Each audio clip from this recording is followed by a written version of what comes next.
जय शिवराय मित्रांनो, महाराष्ट्रामध्ये अंधुक ढगाळलेलं वातावरण जे झालेलं आहे याचे पडसाद सोलरवरती उमटत आहेत. बऱ्याच जणांची शिकायत आहे की सोलर आमचं व्यवस्थित चालण्या वगैरे वगैरे गोष्टी, हे ढगाळ वातावरण कुठपर्यंत आहे त्याच गोष्टीचा आढावा दिलाय. फक्त व्हिडिओ शेवटपर्यंत पहा. नोव्हेंबर तसेच डिसेंबर महिन्यामध्ये पुन्हा काही खराब वातावरणाचे संकेत आहेत का याबद्दलही जाणून घेणार आहोत. मित्रांनो, वातावरण आणि परिस्थिती पावसासाठी सुद्धा खूप अनुकूल आहे, पण WD कडनं एक कमजोरी आता तशी दूर झालेली आहे. त्यामुळे थंडीची काही लाट आहे परत महाराष्ट्रामध्ये परतणार आहे. पण याचा परिणाम वातावरण जे आता लालसर आभाळ, ढगाळलेली परिस्थिती किंचित प्रमाणात कमी होणार, पण जे काही सावली धरून आभाळ राहते हे मात्र फारसं कमी होणार नाहीये. हे कुठपर्यंत चालेल याबद्दलही आपण आज जाणून घेणार आहोत. आणि विषय असा आहे की या दोन्ही महिन्यामध्ये नुकसान किंवा अतिवृष्टी किंवा मुसळधार अशी पद्धत महाराष्ट्रामध्ये राहील अशी शक्यता मॉडेलच्या अभ्यासामध्ये स्पष्ट आढळून येते.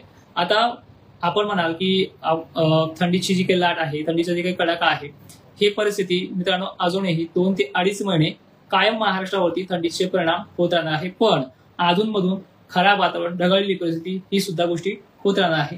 हेच ऍप्लिकेशन मध्ये आपल्या सरळ सरळ सांगितलेले आहे. ज्यांना कोणाला अजूनही ते ऍप डाउनलोड झालं नसेल, तुम्ही फक्त काय करा, तोडकर हवामान अंदाज हे नाव इंग्रजीमध्ये सुटसुटीमध्ये टाकून द्या, म्हणजे कुठल्याही प्रकारचं तुम्हाला ते अर्थ येणार नाहीये. आणि कलर आपल्या ऍप्लिकेशनच्या लोगोचा काळसर आहे, त्यामध्ये भगव्या कलरचा फोटो आहे, पेटा वगैरे घातलेला. तुम्हाला ते सहज प्ले स्टोरला टॉपला येऊन जाईल, तुम्हाला ते सहज सर्च मध्ये देखील येऊन जाईल. ठीक आहे. तर आता बघा, आता 25 तारखेचं चित्र जर पाहिलं त्यामध्ये कुठे कमजोरी तर कुठे तीच तीव्रता आजच्या सारखी आहे. गरमीची लेवल कायम आहे. 26 तारखेला देखील गरमीची लेवल कायम आहे, पण 26 तारखेला वारे थोडे आता गोंदिया, भंडारा इकडे छत्तीसगडकडनं वाहतील, जरा थोडेसे मध्यम जोराने व्हायला सुरुवात करतील. पण त्याही दिवशी 26ला तितकेवारी कमी आहे. पण धुळी आणि अंधुक वातावरणाचा जो काही परिणाम असेल तो आहे त्याही दिवशी आहे. 27 तारखेला वातावरणामध्ये थोडा बरा बदल होते, पण तोही गोंदिया, चंद्रपूर, भंडारा या भागाकडे, नागपूरकडे वातावरण आणि उन्हाची तीव्रता थोडी क्लिअरिटी पाहायला मिळते. पण इतर जिल्ह्याच्या तुलनेमध्ये, इतर दक्षिण महाराष्ट्र, पश्चिम महाराष्ट्र आणि खानदेशीच्या तुलनेमध्ये इकडे वातावरण बरंचसं क्लिअर झाल्यासारखं वाटेल.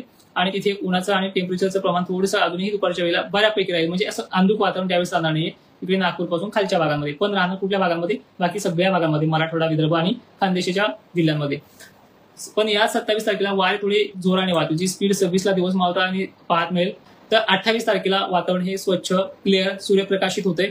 आणि जे काही खानदेशचे काही धुळे, खानदेशचे जळगाव वगैरे जे काही शहादा भाग आहे तिथे मात्र वातावरण ढगाळलेले जे आहे ते राहणार आहे. कारण आता इथून पुढे आता हे जे काही ढगाळलेलं वातावरण होतं, दक्षिणेकडच्या बंगालच्या उपसागरातील कमी दाबाचे पट्टे वारंवार एका पाठोपाठ कधी कमी तर कधी जास्त अशा पद्धतीनं येतात, त्यामुळे ढगाळ वातावरण झालं. पण इथून पुढे WDचं ढगाळलेलं वातावरण तुम्हाला पाहायचं आहे. तारीख आहे 30. पण या 30 तारखेला सुद्धा वातावरण थंडी असणार आहे. इथे एक पॉझिटिव्ह पॉईंट असा आहे की 29ला वारे आणखीन जोराने वाहतील, दिवसभर जोराने वाहतील. आणि ज्या ज्या दिवशी वारे 2 ते 3 दिवस जोराने वाहले त्याच्या 2-3 दिवसामध्ये वातावरण नक्की खराब झालेलं असतं. आणि तेच तुम्हाला आजच्या व्हिडिओमध्ये सांगायचं आहे. तर बघा, 29ला थंडी आणि वारे दोन्ही जोराने वाहतील आणि थंडी सुद्धा घेऊन येतील.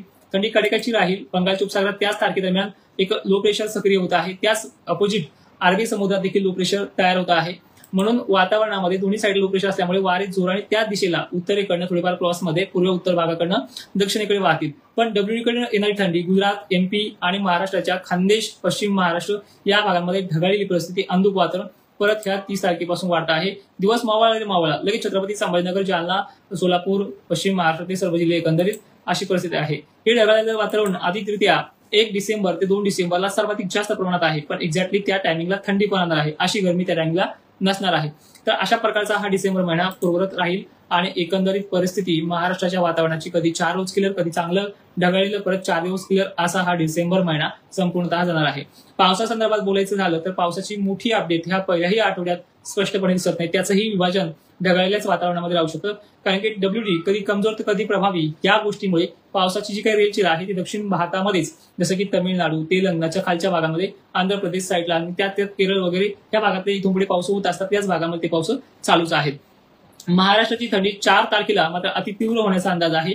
3 डिसेंबर ते 4 डिसेंबर आणखी तीव्र होईल. ही थंडी 5-7 तारखेपर्यंत, म्हणजे 6 आणि 7 तारखेपर्यंत आणखीन कडाक्याची व्हायला सुरुवात होईल. आणि लगेचच 7 तारखेच्या एक दिवस मागे पुढे का होईना, 6 किंवा 7ला ही थंडी लगेचच कमतरतेला पाहायला मिळेल. लगेच पुन्हा 8-9 तारखेपासून ढगाळलेलं वातावरण सक्रिय होईल. म्हणजे एकंदरीत 8 दिवस असे आणि 8 दिवस तसे अशातला हा प्रकार महाराष्ट्रामध्ये वारंवार चालणार आहे. याचा परिणाम कवळ्या पिकावरती, कांदा रोप, त्यानंतर राजमा जे काही कोणी घेत असतील या पिकावरती ते वारंवार चालत जाईल. आणि त्या पलीकडे जाऊन सांगायचं म्हटलं तर इतरही पिकांना बाधक आहे. यंदा टार्गेट त्याचं कोणतं असणार आहे महत्वाचं, कांदा रोप हे पिकं सर्वाधिक जास्त फवारणीला खर्च करावे लागणारे आहेत आणि सर्वाधिक जास्त त्यावरती करपा पडणं वगैरे वगैरे गोष्टी आपण असणार आहेत.